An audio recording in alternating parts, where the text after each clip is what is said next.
How to sacrifice. আমরা practice করি কিভাবে স্যাক্রিফাইস করতে হয়। এই যে কথা বলতেছি, তুমি সিট দিচ্ছ কষ্টে, আরেকজনকে তার ব্যাগটা ভারী, তুমি হেল্প করে নিয়ে আসো রাস্তা থেকে, শুধু এইটার জন্য না, আরেকজন যাচ্ছে, যেমন মনে করো কালকে আমার অফিসে আমার যে মেসেঞ্জার চা দেয় সে ছিল না, আমি কাপলেটগুলো নিয়ে কিচেনে রেখে আসছি, আমার যে গেস্ট ছিলেন সে কাপড়ে 4-5 জন লোক, ওরা বলছে দাদা আপনি দেখি বিদেশের কালচার এখানে করতেছেন। আমি বলছি সব কালচার এখানে করি, যেগুলা বিদেশের ভালো সেগুলা করো, কারণ এটা আমার কাজ।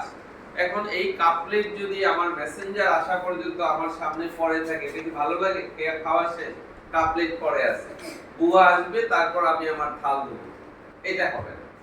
তুমি তোমার থালটা তুমি নিজে ধুয়ে রেখে আসো, সাথে সাথে পরিষ্কার হলো, দেখো থালটা ধোয়া হলো না, টেবিলে পড়ে থাকলো, কি হবে?